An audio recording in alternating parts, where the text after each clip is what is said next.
채는 기다렸다. 지저로 노인이 다시 입을 열었다. 거의 퉁명스러운 어조였다. 단지 사람을 죽인 기억만으로 자네가 그렇게도 갈피를 못 잡고 있으리라고는 생각되지 않는데? 선생님은 당신이 무엇을 얘기하고 있는지도 잘 모르시면서 저런 말씀을 하시는군. 채는 애써 이렇게 생각하려고도 했다. 그러나 지조르는 확실히 아픈 곳을 찌르고 있었다. 채는 자기 발을 내려다보며 앉아 있었다. 그렇습니다.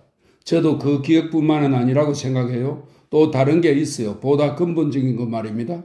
저는 그것을 알고 싶습니다. 그가 찾아온 것은 과연 그것을 알고 싶기 때문이었을까? 자네가 맨 처음 관계한 여자는 물론 창녀였겠지? 하고 지조르가 물었다. 저는 중국인입니다.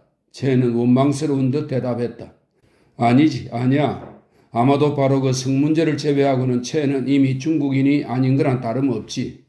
지조르는 마음속으로 생각했다. 상하이에 들어찬 온갖 나라의 이주민들을 보고 지조르는 이런 것을 깨닫게 되었던 것이다. 인간이란 자기 국민성을 버리는데도 각각 그 국민성이 나타나는 법이라고. 그러나 채는 자기 국민성을 버리는 방식에서도 이미 중국식이 아니었다.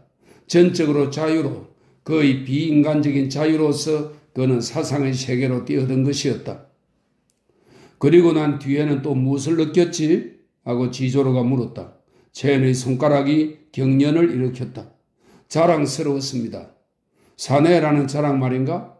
여자가 아니라는 자랑이죠. 이제는 원망스러운 듯한 목소리는 아니고 복잡한 멸시의 감정이 뒤섞인 목소리였다.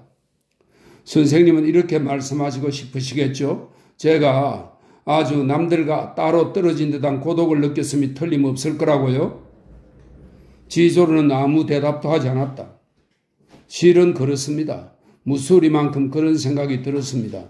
선생님이 지금 여자에 대한 말씀을 꺼내신 것은 지당합니다. 아마 살인을 한 사람은 자기가 죽인 사람을 몹시 경멸하는가 봐요.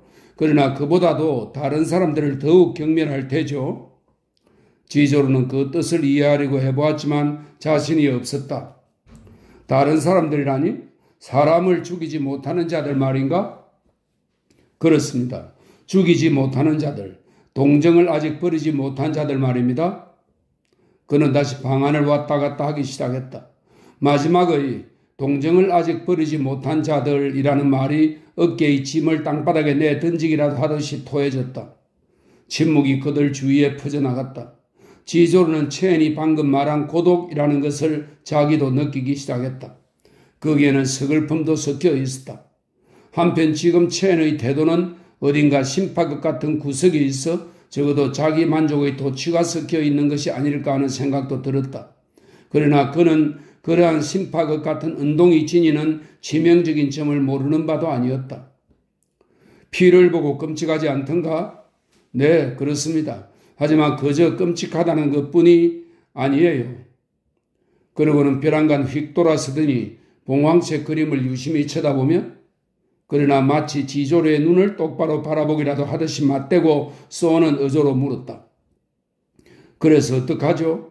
여자 돈에 관해서는 어떡하는지 압니다. 여자들이 언제까지나 남자를 놓아주려고 하지 않을 때 그땐 여자들과 같이 살면 되죠. 그렇지만 상대가 여자가 아니고 죽음일 때는 어떡합니까? 눈은 여전히 봉황새를 바라보면서 한층 더 비통한 어조로 말했다. 역시 죽음과 동거하는 건가요? 지조르의 지성은 언제나 상대편을 도와주는 방향으로 기울어졌다. 또한 그는 유달리 채연을 좋아하고 있었다. 그러나 그는 차츰 사태를 똑똑히 깨닫기 시작했다. 이미 돌격대의 행동만으로는 부족해서 테러리즘이 채연을 유혹하는 매력으로 변해가고 있는 것이다. 지조르는 여전히 훈련을 많은 손짓을 하며 바닥에 깔려있는 융단이라도 내려다 보듯이 고개를 푹 숙이고 있었다. 얄팍한 콧등까지 흰 머리카락이 몇 오락이 흘러내렸다. 노인은 자기 말에 아무런 심각한 뜻도 없다는 듯이 담담한 어조로 말하려고 애썼다. 자네는 이미 거기서 빠져나올 수 없다고 생각하는 모양인데 그래서 그 고뇌와 싸우려고 날 찾아온 셈이군? 침묵. 이었고 채연이 입을 열었다. 고뇌라고요? 아닙니다. 차라리 숙명이라고나 할까요? 이세로 내뱉는 듯한 어조였다. 다시 침묵. 지조로는 이제는 자신이 아무런 몸짓도 할 수 없다는 것을, 예전처럼 첸의 손을 덥석 쥐어줄 수도 없다는 것을 뼈저리게 느끼고 있었다. 이번에는 그가 결심을 하고 입을 열었다. 고뇌에 젖는 것이 습관이 되어버린 사람처럼 맥이 탁 풀린 모습이었다. 그렇다면 그 숙명을 생각해 보아야지. 그것을 끝까지 밀고 나가야 해. 그리고 만약 자네가 숙명과 함께 살아가고 싶다면 전 곧 죽게 될 겁니다. 그가 지금 바라고 있는 것이 무엇보다도 그 죽음이 아닐까 하고 지조로는 생각했다. 그는 어떠한 영광도 행복도 바라지 않았다. 적을 무찌를 수는 있어도 그 승리 속에서 살아갈 수는 없는 그가 대체 죽음을 제외하고 무엇에 도전할 수 있을 것인가? 다른 사람들이 삶에 부여하고 있는 의미를 그는 죽음에 부여하려는 것이 틀림없었다. 그는 가능한 한 고귀한 죽음을 택하려는 것이다. 의욕에 넘치고 투철한 그의 넋은 야심의 모든 대상과 그 자체까지도 경멸하리만큼 딴 사람들과 동떨어진 인간인가? 그렇지 않으면 그만큼 병적이라고 해야 할까? 자네가 그 숙명과 함께 살려면 방법은 하나밖에 없어. 즉, 그 숙명을 남에게 전해주는 거야. 그럴 만한 사람이 있을까요? 여전히 있새로 내뱉는 말투였다. 마치 살인에 관한 그들의 대화로 해서 온갖 살벌한 것이 모여들기라도 한 듯이 주위에는 점점 더 침울한 공기가 내리덮이고 있었다. 지조르는 이미 한마디도 할 수가 없었다. 말을 해보았자 한마디 한마디가 거짓 같고 경박하며 어리석은 느낌을 줄 것이기 때문이다. 고맙습니다. 쟤는 악수를 하지 않고 중국식으로 허리를 굽혀 절을 했다. 지금까지 그는 한 번도 이런 인사를 한 적이 없었다. 흡사 지조르를 건드리고 싶지 않다는 듯한 태도였다. 그리고 나가버렸다. 지조르는 돌아와서 의자에 앉아 다시 담배를 마는 듯한 신용을 하기 시작했다. 그는 항상 그렇듯이 지금도 기요 생각을 하고 있었다. 기요 같으면 첸이 지금 처해 있는 세계를 숨이 막혀 도저히 살 수 없는 세계로 느끼리라. 하지만 정말 그럴까? 첸도 예전엔 사냥을 싫어했다. 피만 보아도 끔찍스럽다고 하지 않았던가? 이렇게 심오한 세계에서 그는 과연 자기 자식에 대해 얼마나 알고 있는 것일까? 자기의 예정이 이미 그 힘을 잃어버렸을 때, 그다지 과거의 추억에 기대할 수 없게 되었을 때, 그때는 이미 기요를 이해할 수 없게 되리라는 것을 그는 잘 알고 있었다. 불현듯 기요를 한 번 더 보고 싶은 강렬한 욕구가 치밀어 그를 몹시 괴롭혔다. 그것은 죽은 사람의 얼굴을 마지막으로 한 번 더 보고 싶다는 그런 애틋한 갈망이었다.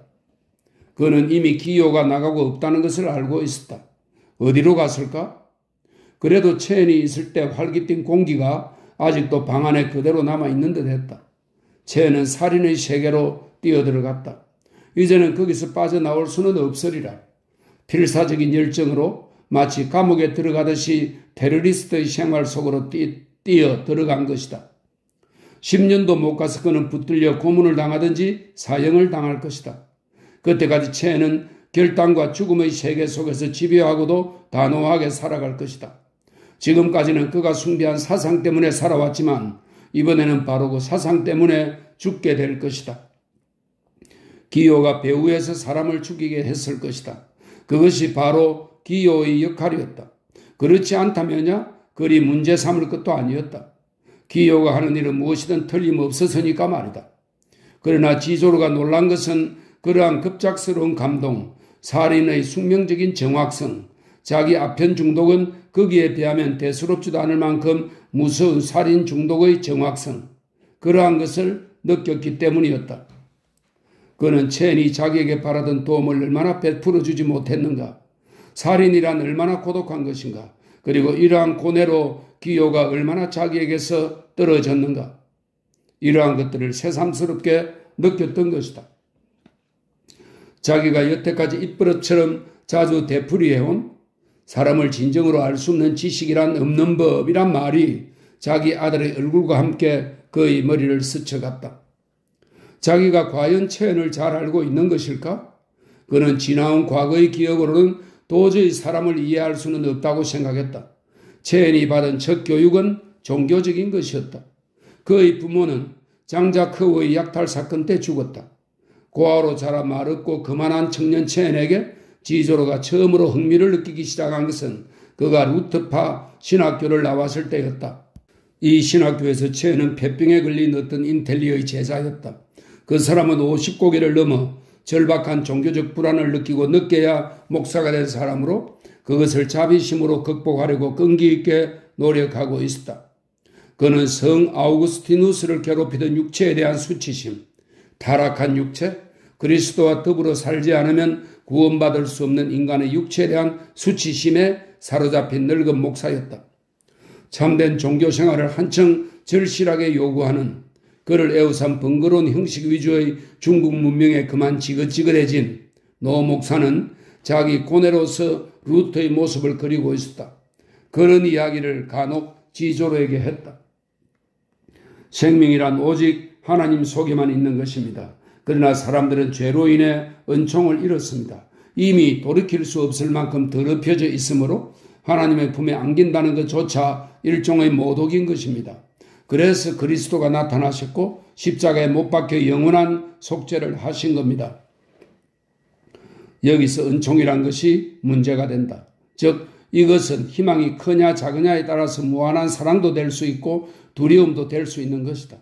그런데 이 두려움이 또한 새로운 죄라는 것이다.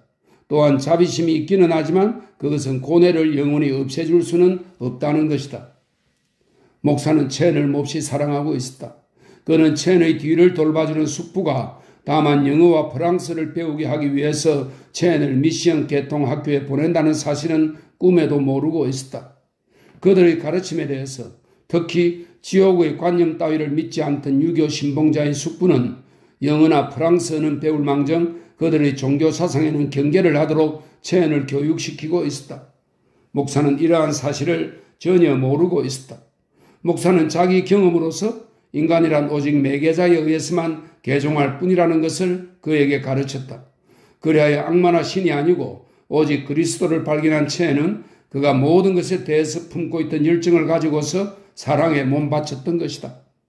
그러나 자기 스승에 대한 체엔의 존경심은 매우 컸다.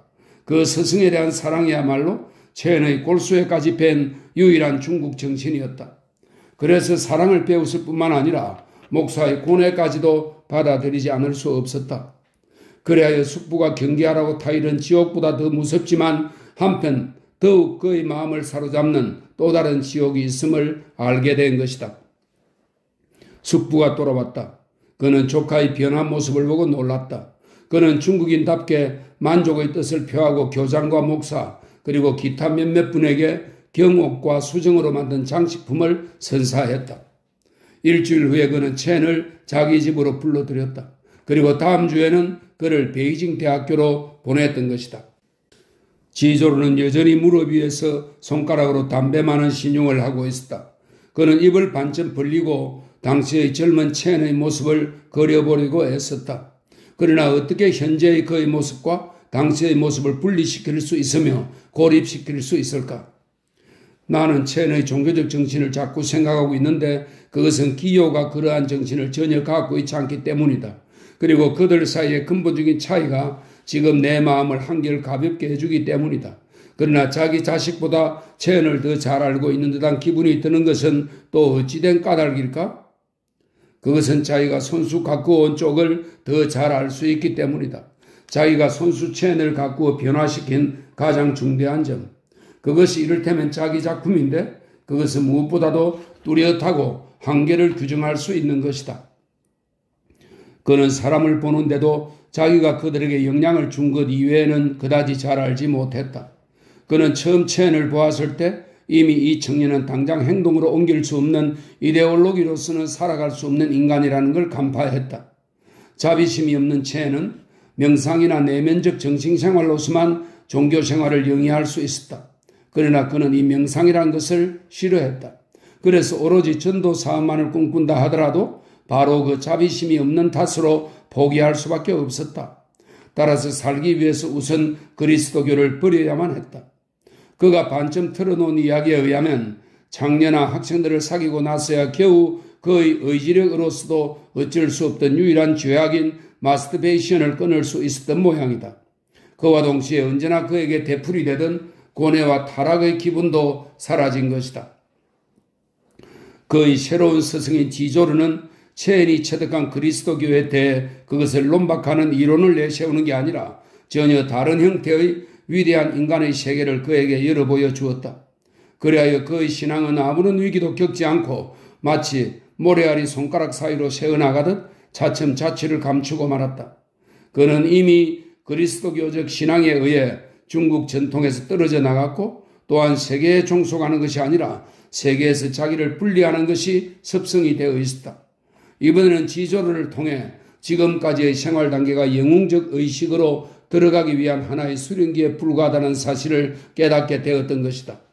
신도 없고 그리스도도 없다면 도대체 이 영혼을 어찌할 것이냐? 여기서 지조르는 그리스도교회는 통무관한 아들을 다시 생각했다. 일본에서 받은 교육으로 해서 기요는 8살 때부터 17살 때까지 일본에서 자랐다. 이 설명입니다. 일본에서 받은 교육으로 해서 기요 역시 관념은 그저 사색만 할 것이 아니라 생활화해야 한다는 굳은 신념을 가지게 되었다. 남들이 육군에 들어갈까 해군에 들어갈까 선택하듯이 기요는 신중히 생각해 본 뒤에 행동의 세계를 택했다. 그는 아버지의 설화를 떠나서 광둥, 텐진 등지를 전전하면서 막벌이 노동자나 인력국군 노릇을 해가며 노동조합을 조직했다. 한편 체인의 숙부는 탄트우 함락 때 인질로 붙들렸다가 풀려나올 몸값이 없어 학살당했다. 그는 아무 쓸모도 없는 졸업장만 몇 장 받아가지고 한 푼 없는 신세가 되었다. 그는 24살이라는 나이에 암담한 중국이라는 조국 앞에 호련 맞부딪힌 느낌이었다. 그는 북방 도로가 위험하던 시기에 트럭 운전사 노릇을 했다. 그 다음에는 화학자의 조수가 되었고 그 후에는 일정한 직업이 없었다. 전혀 다른 세계에 대한 기대와 비참한 생활이기는 하지만 먹고 살아갈 수 있다는 자신. 그는 본래 엄격한 성격이었다. 아마 자존심 때문이리라. 그리고 그의 정오와 사상과 자기 성격에 대한 자만심, 그 모든 것이 그를 정치행동으로 몰아갔다. 이러한 행동으로 말미암아 그의 고독은 하나의 의미를 가지게 되었다. 그러나 기요의 경우는 모든 것이 훨씬 간단했다. 영웅적 의식도 그에게는 인생의 의미 같은 어마어마한 동기에서가 아니고 그저 하나의 규율 같은 것으로 체득된 것이었다. 기요는 불안에 사로잡히지도 않았다. 그의 생활에는 뚜렷한 의리가 있었고 그는 그것을 잘 알고 있었다. 지금 이 순간에도 패스트에 걸려 죽듯이 굶주림 때문에 차츰차츰 죽어가는 수많은 사람들에게 저마다 인간의 존엄성을 가지도록 하자는 것이다. 기요는 그 굶주림으로 허덕이는 사람들 편이었다. 즉 그들은 그와 함께 공동의 적을 가지고 있었다. 혼혈아로 태어나 세상의 외톨이로 백인들에게, 특히 백인 여자들에게 멸시당해온 기요는 결코 백인들의 비위를 맞춰주려고는 하지 않았다. 기요는 자기 편이 될 수 있는 사람을 찾았고 마침내 발견한 것이다. 무엇 때문에 일하고 있는지도 모르면서 하루에 12시간치 일을 해야 하는 사람들에게는 인간으로서의 존엄성이 있을 수 없으며 자기 생활도 사실상 없는 거나 다름없다라고 그는 단정했다. 그 노동이 하나의 의미를 가져야 하며 저마다의 고향처럼 되어야 한다. 기요의 경우에 개인적인 문제라는 것은 오로지 사생활에서만 제기될 뿐이었다. 그러나 만약 지금 기요가 들어와서 체인이 조금 전에 말한 것처럼 탕현달을 죽인 건 접니다 라고 한데도 나는 알고 있었다. 이렇게 생각하리라. 기요의 생활에서 있을 수 있는 모든 것이 그대로 자기에게 반영되어 힘있게 울려올 것이므로 기요가 무슨 말을 하더라도 나는 알고 있었다고 생각할 수밖에 없을 것이다. 그는 문득 창밖의 막막한 어둠을 내다보았다. 그러나 만약 내가 이렇게 불확실하고 불안한 태도로서가 아니라 정말 확실하게 기요를 알고 있다면 그를 구해줄 수 있으련만. 이렇게 혼자 단정을 내려보았지만 스스로 조금도 믿을 수 없는 괴로운 단정이었다. 기요가 집을 떠난 뒤부터 지조의 사상은 오직 자기 자식의 행동을 정당화하는 데만 이바지했을 뿐이다. 그 당시에는 기요의 활동도 아직 미미한 것이어서 중부지방이나 또는 남부지방 어느 시골에서 때때로 석 달 동안이나 자기 아들이 어디서 행동을 하는지도 모르는 수도 있었지만 겨우 정치 활동을 시작하고 있을 무렵이었던 것이다. 사상적인 불안에 번민하는 학생들은 이 현명한 교수가 자기의 정열과 이해력을 다해 그들을 도우려 하는 것을 알았다. 그러나 그것은 당시 베이징의 인텔리 청년들이 생각한 것처럼 늙었기 때문에 실제 활동에는 한몫 기를 수 없으니까 하다못해 그런 생활의 흉내라도 내며 즐기기 위한 것은 아니었다. 왜냐하면 그러한 모든 번민을 볼 때마다 자기 아들의 번민을 거기서 다시 보았기 때문이다. 거의 대부분이 버티 부르주아 출신인 학생들에게 지조르는 너희들은 군벌과 결탁하든지 플로레타리아에 가담하든지 그 어느 쪽을 택해야만 한다고 가르쳐 주었다. 그리고 자기가 나아갈 길을 선택한 학생에게는 마르크스주의는 교리가 아니다. 그것은 플로레타리아와 그 추종자들, 즉 여러분에게는 자기를 인식하며 스스로 그러한 사람들이라는 자각을 가지고 싸워 이기려는 의지인 것이다. 여러분은 이론적으로 자기를 정당화하려고 마르크스주의자가 되어서는 안 된다. 자기를 배반하는 일 없이 싸워 이기기 위해서 마르크스주의자가 되어야 하는 것이다 라고 말했다. 그가 이런 말을 할 때 실은 기호를 염두에 두고 기호를 변호하고 있었던 것이다. 그의 강의가 끝난 뒤 중국의 관습에 따라 학생들이 가져온 흰 꽃으로 자기 방이 가득 채워진 것을 보며 그는 기호의 준엄한 정신 같으면 이런 식으로 보답하지는 않으리라는 것을 생각하곤 했다. 그러나 적어도 자기에게 동백꽃을 가져다 준 손들, 그 살인을 준비하고 있는 손들은 내일이면 그들을 필요로 할 기호의 손을 힘있게 쥐리라는 것을 알고 있었다. 체엔에게 깊은 애착을 느끼는 것도 아들을 생각하는 마음에서였다. 그러나 그가 처음 체엔에게 애착을 느꼈을 때만 해도 과연 이 비 내리는 어두운 밤에 그 청년이 찾아와서 아직 피가 채 마르지도 않은 살인 이야기를 하며 그저 끔찍스럽다는 것만이 아닙니다 라는 이야기를 할 줄이야 어떻게 알았겠는가. 그는 일어나서 낮은 테이블의 서랍을 열었다. 거기에는 조그만 선인장을 모아두었고 그 위에 아편 그릇이 놓여 있었다. 그 밑에 사진 한 장이 있었다. 기호의 사진이었다. 그는 그것을 꺼내 들고 별로 이렇다 할 생각 없이 그저 들여다보았다. 지금과 자기와 같은 상태에 놓이게 되면 누구든지 남의 일에 대한 것은 모르게 된다는 것이 명확해졌다. 조금 전까지만 해도 그렇게 한 번 더 만나보고 싶던 기호가 지금 이 자리에 있다 한들 아무것도 달라질 수는 없을 것이다. 오히려 몇 해 전에 죽은 친구를 꿈속에서 껴안았을 때처럼 그 이별을 한층 더 절망적인 것으로 만들어줄 뿐이리라. 이러한 냉혹한 확신에 잠기면서 그는 사진을 가만히 손에 쥐고 있었다. 그것은 사람의 손처럼 따스했다. 그는 그것을 서랍 안에 슬며시 떨어뜨렸다. 그리고 아편 그릇을 끌어당겼다. 전등을 끄고 램프를 켰다. 파이프 2개. 전에는 욕망이 채워지기 시작하면 온화한 눈으로 사람을 보고 이 세계를 무한한 가능성을 지닌 것으로 보았다. 그러나 지금은 그의 마음속 가장 깊은 곳에서도 가능한 것이라고는 찾아볼 수가 없었다. 그는 60살이었다. 그의 추억은 무덤으로 가득 차 있었다. 그는 중국의 예술에 대한 이를테면 희미한 램프 불에 어슴풀에 비쳐 보이는 저 푸르스름한 그림에 대한 순수한 감각을 지니고 있었다. 그를 에워싸고 있는 매우 암시적인 중국 문명.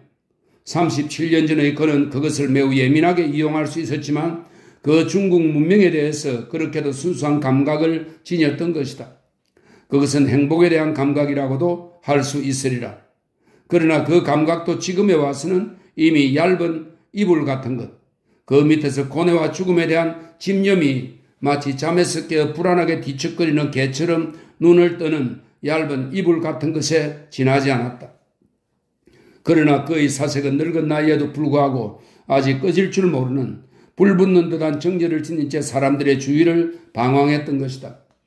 그는 예전부터 모든 사람에게는 누구보다도 자기에게는 유달리 한쪽으로 쏠리는 편집의 경향이 있음을 알고 있었다. 언젠가 완전히 지나가버린 한때지만 언젠가 분명히 영웅을 꿈꾸던 적이 있었다. 그 힘이 자기 밑바닥에서 솟구치는 그 강렬한 상상력이 마치 광선처럼 앞으로 어떠한 형태라도 취해 나갈성 싶었다. 내가 미치는 한이 있더라도 이 상상력만은 그대로 남을 테지? 그는 곧잘 이런 생각을 했던 것이다. 기요처럼, 그리고 기요가 느낀 것과 거의 같은 이유에서 그는 기요가 자기에게 말한 레코드 목소리를 생각해 보았다. 거의 기요와 같은 태도로 생각하는 것이었다. 기요의 사고방식 자체가 그의 사고방식을 물려받은 것이기 때문이다. 목구멍으로 들려왔기 때문에 기요가 레코드에 녹음한 자기 목소리를 알아듣지 못한 것처럼 지조로가 자기 자신에 관해 지니고 있는 인식은 남에 대한 인식과는 전혀 다른 성질의 것이었다. 왜냐하면 그 인식을 얻는 방식이 전혀 다르기 때문이다. 그것은 감각과는 별개의 것이었다. 그는 다른 무엇보다도 가장 깊이 자기에게 속한 자기 세계 속으로 냉철한 제3자의 의식을 가지고 뚫고 들어가며 거기까지는 감히 어느 누구도 자기를 따라올 수 없는 자기 속의 금지된 고독의 세계를 고뇌와 더불어 파악하는 것이었다. 순간 이것이야말로 죽음에서 빠져나갈 수 있는 바로 그것이라는 느낌이 들었다. 새 아편 알을 만들고 있는 그의 손이 바르르 떨리고 있었다. 그가 기요에게 품고 있는 애정조차도 그를 이 절대적인 고독에서 끌어낼 수는 없을 것이다. 그러나 다른 인간 속에서 피난처를 구할 수는 없다고 한데도 그는 자기를 해방하는 방법은 알고 있었다. 그것은 아편이었다. 5개의 아편알. 몇 해째 그는 그것만으로 참아왔다. 그것은 매우 힘든 일이며 때로는 고통스럽기까지 했지만 그래도 참아왔다. 그는 파이프의 대진을 끌어냈다. 그의 손 그림자가 벽에서 천장 쪽으로 움직였다. 램프를 조금 멀찍이 밀어냈다. 그림자의 윤곽이 흐려졌다. 물건들 또한 흐릿해졌다. 그 물건들의 형태는 변함이 없지만 지조로 자신의 확연한 구별이 없어지면 그와 함께 그 낯익은 아편의 세계 밑으로 다같이 가라앉아 버리곤 했다. 거기서는 은근하고 대범하게 모든 것이 서로 섞이고 혼합되었다. 그것은 현실 세계보다 훨씬 더 진실한 세계였다. 왜냐하면 더욱 한결같고 더욱 그 자신을 닮은 세계이기 때문이다. 그것은 우정처럼 확실하며 언제나 너그럽고 그리고 언제나 다시 만날 수 있는 세계였다. 물건의 형태, 기억, 관념, 모든 것이 거침없는 자유의 세계로 천천히 가라앉고 있었다. 그는 9월의 어느 날 오후에 보았던 광경을 회상했다. 온 하늘은 잿빛으로 연못에 깔린 연잎 틈으로 보이는 물빛으로 물들이고 있었다. 서지 않고 내버려둔 누각의 낡은 기둥에서 광막하고도 침울한 지평선에 이르기까지 눈에 띄는 것은 오직 장엄한 애수에 찬 세계뿐이었다. 그때 한 중이 손에 든 재금도 치지 않고 누각 난간에 기대어 서 있는 모습이 눈에 띄었다. 법당은 먼지 투성이가 된 채 향나무 타는 냄새가 자욱하게 퍼져 있고 연밥 따는 농부들을 태운 배가 소리 없이 미끄러져 갔다. 멀리 보이는 연꽃들 사이로 사라지는 배의 키에서 두 줄기 긴 파문이 일어 서서히 퍼지더니 잿빛 물속으로 하염없이 사라져 버렸다. 그 파문이 지금 그의 마음속에서도 부채 모양으로 퍼져나가는 가운데 세상의 온갖 번뇌를, 그러나 아편의 힘으로 아주 투명하게 되어 결코 심통한 맛을 남기지 않는 번뇌를 거두어 모으면서 차츰 사라져갔다. 지조로 놓이는 두 눈을 지그시 감고 움직이지 않는 거대한 날개에 실려 조용히 고독을 관조하고 있었다. 그것은 숭고한 것과 결합된 황량한 마음이었다. 그와 동시에 그 연못의 고요한 파문이 죽음의 10년을 포근히 덮으면서 끝없이 퍼져나가고 있었다. 새벽 4시 30분. 벌써 군벌 정부군 제복을 입은 카토프의 동지들이 비옷을 걸치고 한 사람씩 큼직한 보트로 옮겨 타고 있었다. 보트는 거친 양쯔강 물결에 몹시 흔들렸다. 산둥어 선원들 중 2명은 당원이야. 그들에게 물으면 필경 무기가 어디 있는지 알 거야. 기요가 카토프에게 말했다. 장화를 신은 것만 다를 뿐 군복을 입은 카토프의 모습은 그다지 달라진 데가 없었다. 군복 우돈 역시 그가 전에 있던 재킷처럼 단추가 채워져 있지 않았다. 그러나 전에 좀처럼 모자를 써본 일이 없는 그가 새 군모를 점잖게 머리에 눌러선 모습은 어딘가 좀 을빠진 듯이 보였다. 중국 군관 모자와 저놈의 들창코 하고 기요는 문득 우스운 생각이 들었다. 아직 어두운 밤이었다. 기요가 말했다. 비옷의 후드를 써. 보트는 부두를 떠났다. 그리고 어둠 속으로 달렸다. 곧 정커 뒤로 사라졌다. 여러 순양함에서 내비치는 탐조동의 불빛이 공중을 날아 어스름한 항구 위에서 군도처럼 서로 부딪히고 엇갈렸다. 카토프는 이물에 우뚝 서서 차츰 다가오는 듯이 보이는 산둥어에서 눈을 떼지 않고 지켜보고 있었다. 고리타분한 물냄새와 생선 비린내며 항구에서 풍겨오는 연기 냄새 따위가 그것은 그의 수면을 스치듯 풍겨오고 있었다. 그 냄새가 차츰 부두의 석탄 냄새와 바뀌어 코를 찌르자 언제나 싸움이 가까워올 때마다 떠오르는 추억 한 토막이 이번에도 그의 마음을 사로잡았다. 그것은 티루아니아 전선에서 그의 대대가 백군의 포로가 되었을 때였다. 무장 해제를 당한 포로들이 푸르스름하게 동이 트오는 새벽 하늘을 배경으로 아득한 지평선이 어순풀에 보이는 광막한 눈벌판 위에 줄을 지어 늘어서 있는 광경이었다. 코뮤니스트는 대열 밖으로 나와 그것이 죽음을 의미한다는 것은 누구나 뻔히 알고 있었다. 대대의 3분의 2가 앞으로 나왔다. 우통을 벗어 구덩이를 파라. 그들은 구덩이를 팠다. 땅이 얼어서 시간이 걸렸다. 백군의 위병들은 양손에 권총을 쥐고 구덩이를 파는 삽이 무기로 변할 수도 있으므로 불안하고 초조한 기색으로 좌우에서 기다리고 있었다.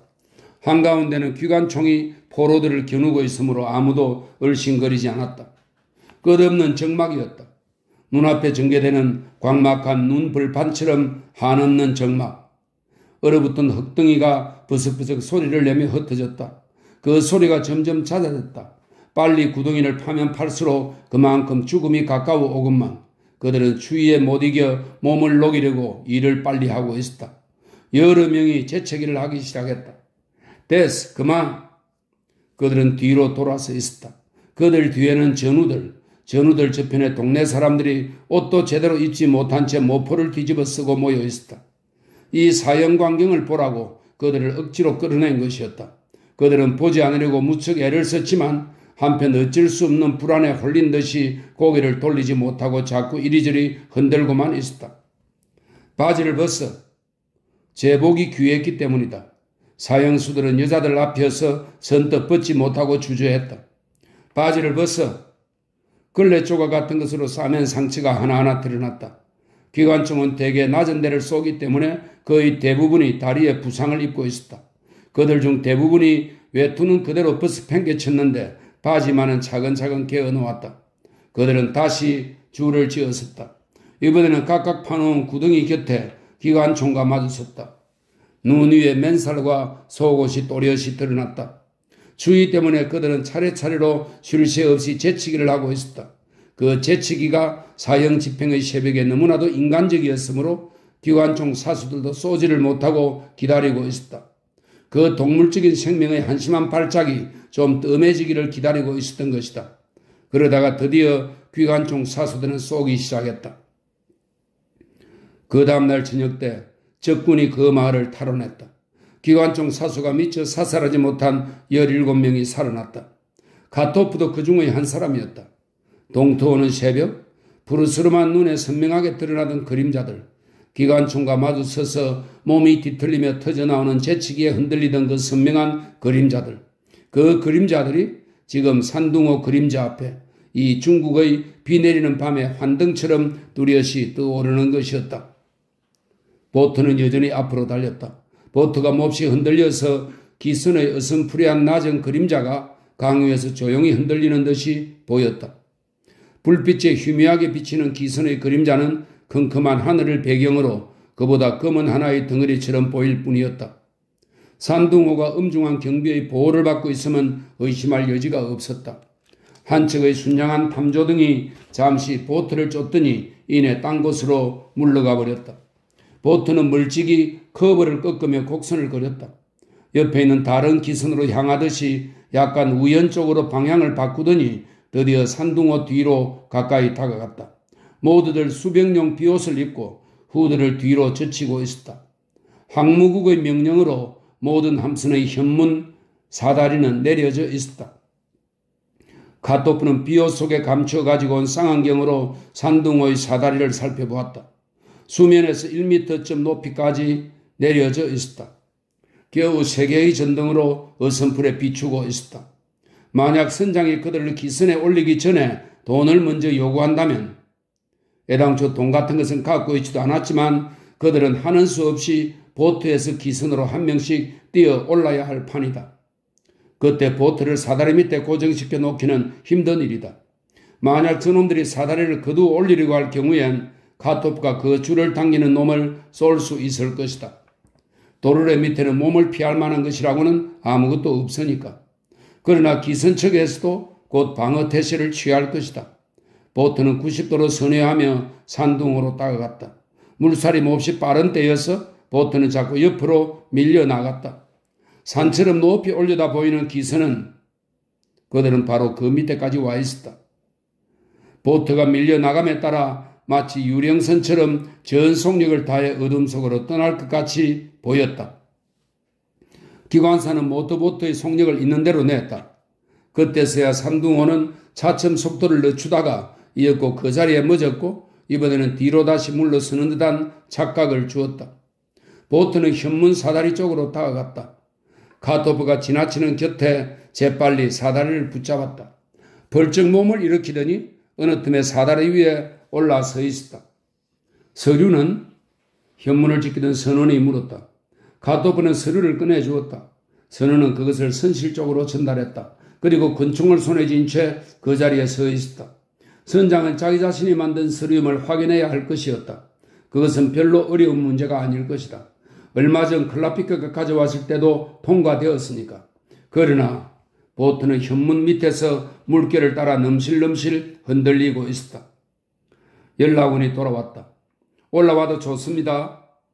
카토프는 움직이지 않았다. 중위의 계급 표지를 팔에 단 카토프의 부하 한 명이 영어를 할 줄 아는 그 동지뿐이었다. 그 부하 한 명이 성큼 보트에서 기선으로 올라타 선원을 따라갔다. 선원은 그를 선장실로 안내했다. 선장은 자기 방 테이블 뒤에서 그를 기다리고 있었다. 여드름이 돋은 볼에 머리를 짧게 깎은 노르웨이인이었다. 연락원이 밖으로 나갔다. 무기를 접수하러 왔습니다. 하고 중위가 영어로 말했다. 선장은 어리둥절해서 대답도 못하고 그의 얼굴을 쳐다보았다. 이제까지 군벌 장군들은 언제나 틀림없이 무기 대금을 지불했던 것이다. 그리고 이번 무기 매매만 해도 영사관 소속 무관에 의해 중개인 탕년달을 보내는 것까지 모든 것이 적당한 보수로 극비리에 협약되었던 것이다. 밀수업자에 대해 상대방이 이렇게 약속을 지키지 않는다면 앞으로 누가 무기를 보급해 줄 것인가. 그러나 상대는 오직 상하이 정부뿐이다. 선장은 끝까지 무기를 지켜야겠다고 생각했다. 좋습니다. 여기 열쇠가 있어. 선장은 우옷 안주머니를 뒤졌다. 그리고 아주 침착하게 권총을 슬쩍 꺼내들었다. 그는 책상 하나를 사이에 두고 중위의 가슴을 겨누었다.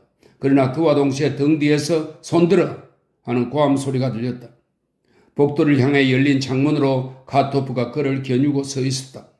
선장은 영문을 알 수 없었다. 자기에게 권총을 겨누고 있는 자가 중국인이 아닌 백인이었기 때문이다. 그러나 이렇게 된 바에는 더 이상 저항을 해보았자 쓸데없었다. 무기 상자도 자기 목숨에 비하면 아무 가치도 없다. 애초에 손해를 보건 이익을 보건 이미 전운에 맡긴 항해다. 어쩌면 승무원들과 함께 어떻게 해볼 수 있을지 또 모를 일. 그는 권총을 놓았다. 중위가 그것을 집어들었다. 카토프가 성장실로 들어와서 선장의 몸을 뒤졌다. 그 밖에 딴 무기는 없었다. 권총을 하나밖에 가지고 있지 않을 바에야 그렇게 잔뜩 배에 쌓아둘 필요는 절대로 없지. 이렇게 그는 영어로 말했다. 6명의 동지가 그의 뒤로 말없이 한 사람씩 들어섰다. 카토프의 둔한 거동이며 육중한 체구, 덜창코며 연한 금빛 머리털 등은 영락없는 러시아 사람의 모습이었다. 스코틀랜드인일까? 그러나 저 말투는? 자네들 상하이 정부 사람들이 아니지? 쓸데없는 수작 마라. 그때 자고 있다가 붙들려 손발을 꽁꽁 묶인 부선장이 끌려왔다. 카토프의 부하들이 선장을 묶었다. 그들 중 2명은 선장을 지키기 위해 남았다. 딴 사람들은 카토프와 함께 밑으로 내려갔다. 당원인 선원들이 무기를 감춰둔 것을 알려주었다. 마카오의 밀수업자들은 상자 위에 다만 부음이라고 쓰는 정도의 조심밖에 하지 않은 모양이었다. 짐을 나르기 시작했다. 현문의 사다리를 낮추는 것으로 충분했다. 모두 작은 상자였기 때문이다. 마지막 상자가 보트에 실리자 가토프는 무전기를 파괴하고 나서 선장에게로 갔다. 육지에 너무 빨리 내리려고 서둘렀다가는 알겠지? 단단히 말해두겠는데 거리 첫 모퉁이에서 절대로 한 방 얻어맞을 줄 알아. 그럼 잘 있게. 이것은 순전히 위협에 지나지 않았지만 팔이 끊어질 듯이 꽁꽁 묶인 그들에게는 그래도 전혀 힘없는 헛소리로 들리지는 않았다. 가토프 일행은 무기가 있는 것을 알려준 두 선원을 데리고 보트에 올랐다. 보트는 현문을 떠나 부두를 향해 쏜살같이 달렸다. 흔들리는 배에서 모두 옷을 갈아입었다. 그들은 기뻤지만 불안하기도 했다. 부두에 닿을 때까지는 결코 안전하다고 할 수가 없었다. 부두에는 트럭 한 대가 그들을 기다리고 있었다. 기요는 운전사와 나란히 앉아 있었다. 어떻게 됐어? 문제없지. 풋내기라도 할 수 있는 일인걸. 짐을 옮겨 싣자 트럭은 기요와 가토프 외에 4명을, 그중 1명은 아직 제복을 입고 있었다. 그 4명을 싣고 달리기 시작했다. 다른 동지들은 그 자리에서 헤어졌다. 트럭은 중국인 거리를 달렸다. 차가 흔들릴 때마다 양철이 덜컹거리는 소리에 엔진 소리도 지워졌다. 트럭 양옆에는 석유통들이 실려 있었다. 그들은 상점이나 지하실, 아파트에 있는 중요한 돌격대 지부마다 멎었다. 상자를 하나씩 풀어내렸다. 상자 옆에는 무기 분배를 지시한 기호의 암호가 적혀 있었다. 그 무기들 중 몇 개는 예비 전투 부대에도 분배되어야 했다. 트럭은 한 곳에 거의 5분도 머무르지 않았다. 20군데 이상의 지부를 골고루 찾아다녀야 했기 때문이다. 지금 두려운 것은 단지 동지들 중 누군가의 배반뿐이었다. 상하이 정부군의 제복을 입은 운전사가 운전하고 있어서 그런지 이 요란스러운 트럭은 조금도 의심을 받지 않았다. 도중에 순찰백을 만났지만 아무 일도 없었다. 마치 우유 배달부가 되어 시내를 도는 것 같군. 기호는 문득 이런 생각을 했다. 날이 훤히 밝아오고 있다.